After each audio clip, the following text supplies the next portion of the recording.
questions. That was the only thing I kind of thought that could have maybe helped those younger nurses, since they were the minority, not the majority. But other than that, I think they controlled well. They put the only controls in that they needed to. So let's talk about their tool.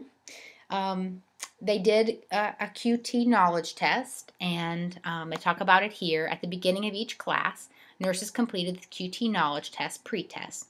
This allowed the nurses to self-evaluate their proficiency and provided a baseline for their abilities. So they got 10 minutes to do it, and all writing implements and calculators were provided. Nurses were not allowed to collaborate. This is truly their knowledge. After the pretest was completed, then they got their didactic.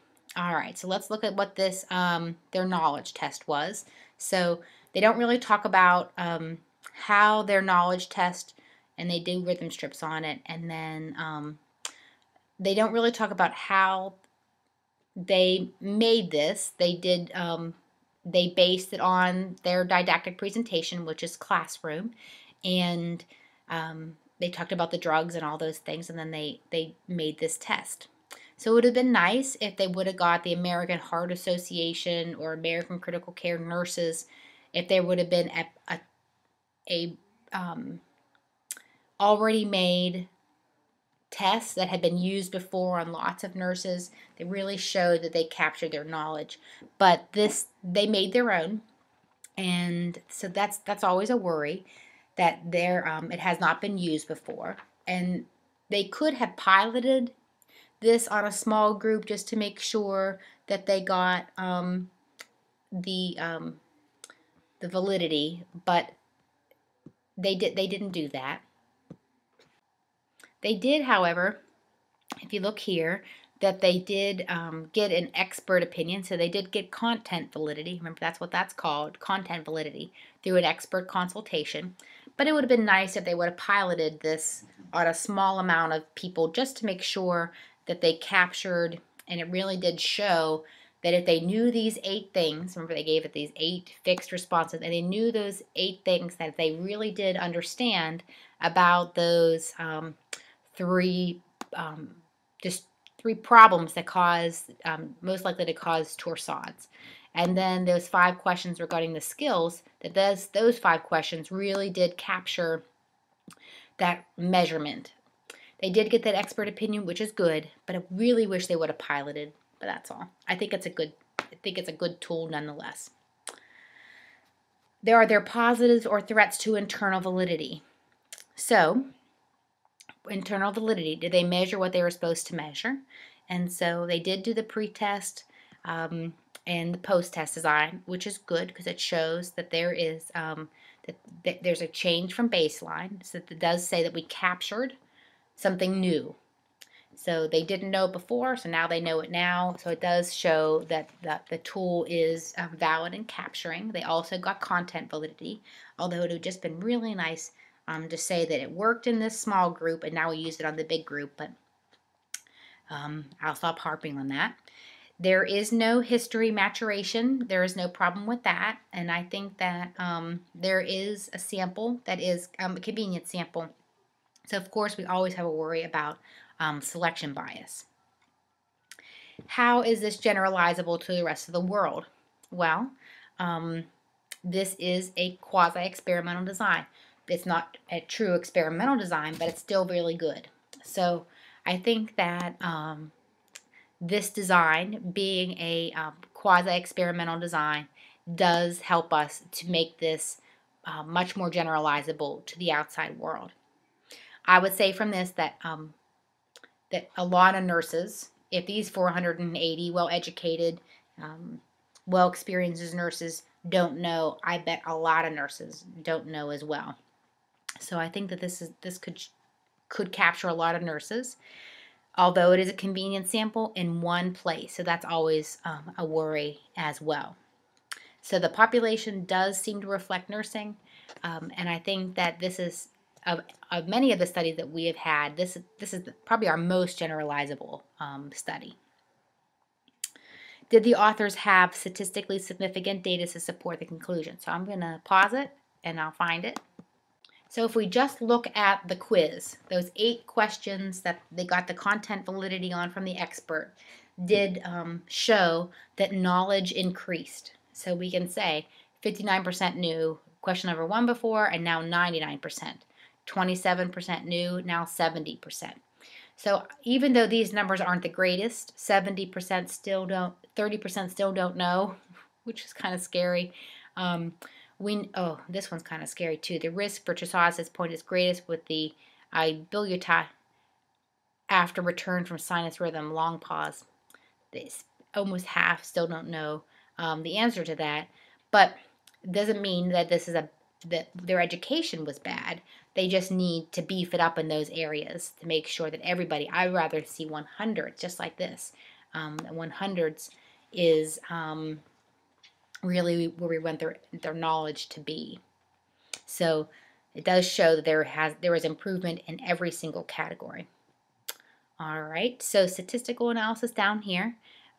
They talked about how they got their statistics, so we can kind of ignore that because that's pretty standard using SPSS. It's a computer program, yeah. Okay, so we know that, just we talked about before, that their knowledge went up, and that was that table above. And then in skill performance, most nurses identified and marked QT interval, 65%, and the R to R in the sample rhythm. Fewer measured these intervals.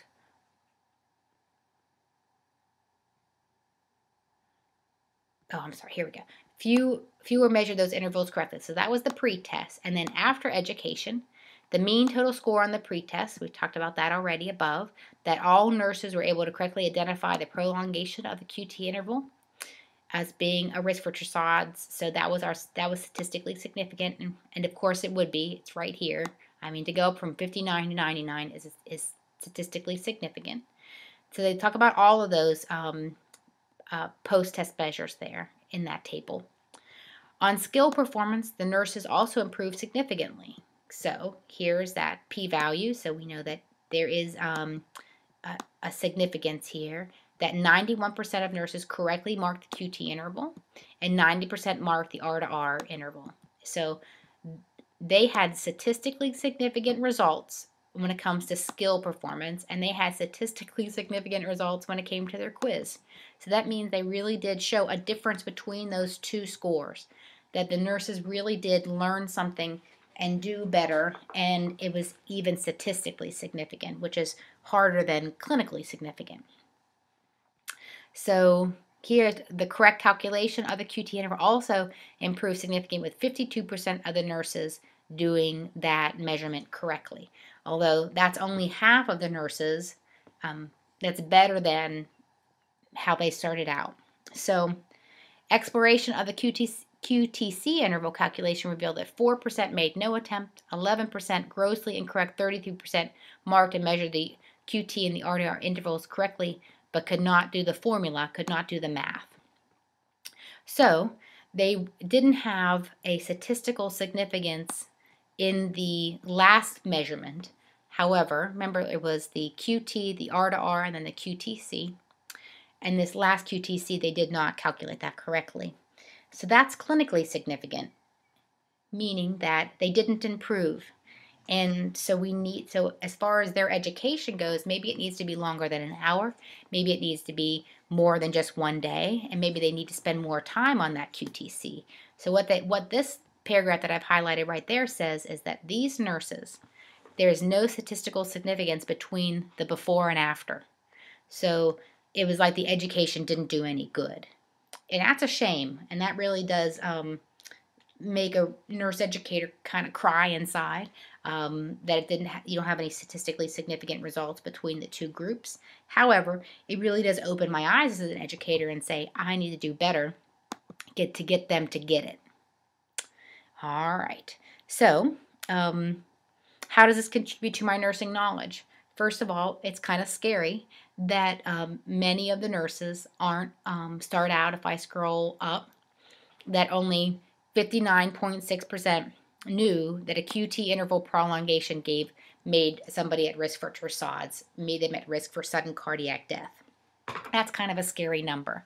And since we know this population is generalizable to the rest of the, even that maybe even that they're even more educated than many of the nursing units that I've ever worked on, it makes it kind of scary that they don't know that.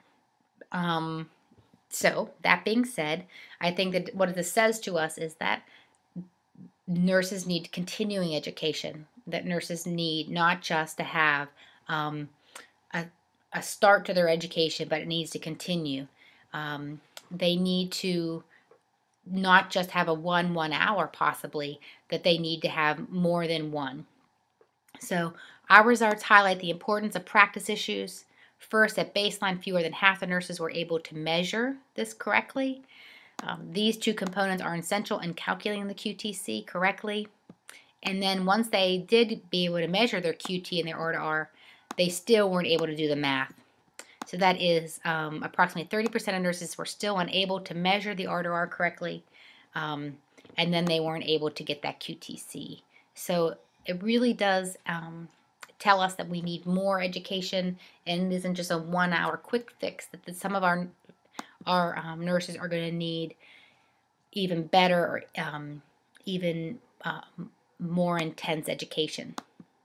So I hope you enjoyed this study.